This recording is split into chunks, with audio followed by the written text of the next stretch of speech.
Hi there, welcome to this review of this pipe bender that I've recently purchased. Now, when we're doing the fuel tanks for our radio control planes, we often obviously get a tank, got a bung, and we often get a piece of tubing like this. Some of the tanks we get here in the UK have got bent tubes, but a lot of the tanks that I've used in the past have just come with a straight piece of pipe. And more often than not, you need to bend it to some degree to be able to use it properly and set up your tank properly. Now, I've always done that in the past by just bending them by hand because they're fairly small bits of pipe, or actually sometimes with long nose pliers, just a little bit at a time, which has never been ideal. It's worked, it's been okay, it's never caused me a problem, but I've always looked towards getting a pipe bender.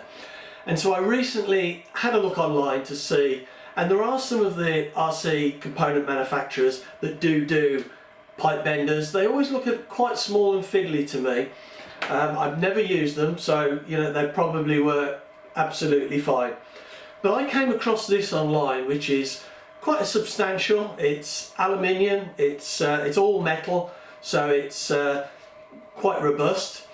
And the good thing about this is that it will do 3 different sizes of pipes.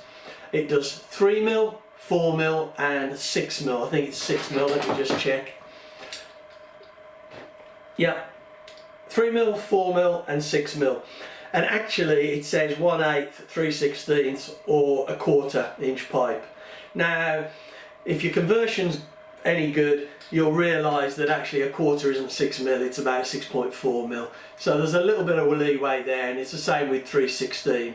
It's I think it's not 4mm, it's about 4.8mm. So there's a little bit of it looks like it will probably do the bigger size, but it'll do the smaller size as well. But I bought this primarily to do 3mm pipe, and I've got this 3mm brass pipe here, which I need to put a right angle bend on the end to set up a fuel tank that I'm doing. And this is, as I said, it's 3mm brass pipe with a 1/2mm wall. I've tried it on a thinner piece of aluminium pipe, which again is 3mm, and that worked lovely. And so I thought I would share with you guys this bender and show you how it bends this slightly thicker, heavier brass pipe. Now, I haven't tried to anneal this or soften it. I thought I would just have a go with it like this.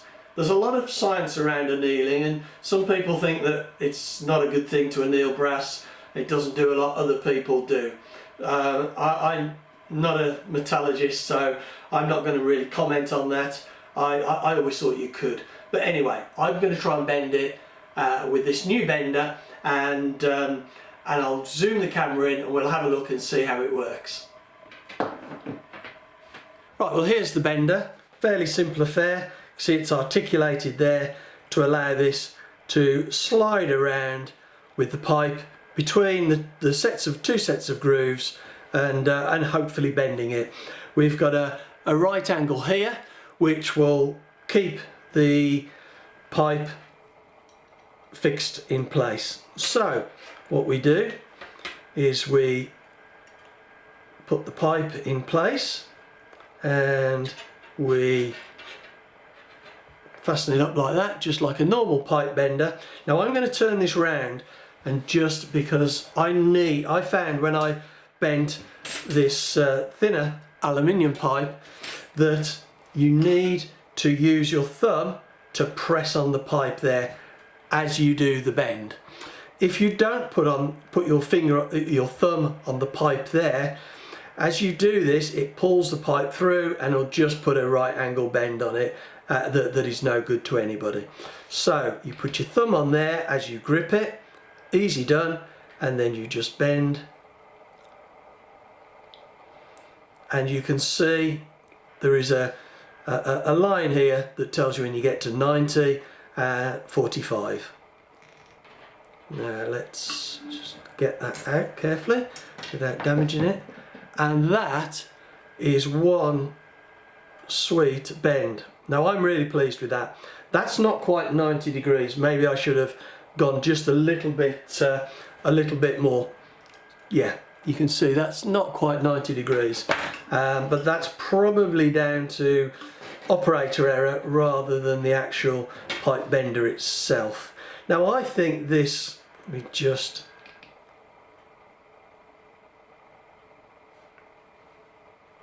I'm getting a little bit of spring back in the pipe, but that's gone through to just under 90 degrees, almost there. But look at that, I think that is a lovely smooth bend, and as I say, this wasn't softened, it's just as it came when I ordered it in the post. Now this bender itself is made by Toolzone, and you can see it written on there, but I think it's a generic bender that is branded under several different companies. Take a look at this. This is the packaging that how it was when I received it.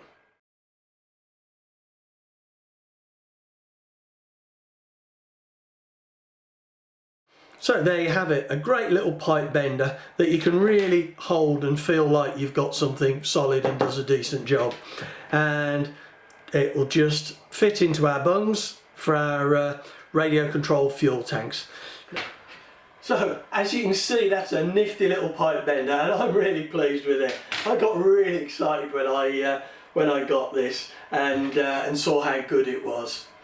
And it was very cheap. It cost me £10, I think it was just under £10 sterling, which, you know, you can't complain at that. And there's nothing on the market that I'm aware of that is this good, and certainly this good at this price. And having the larger size, the 6mm and the 4mm, may well be useful to people who are flying bigger planes, bigger engines, and some of the petrol engines.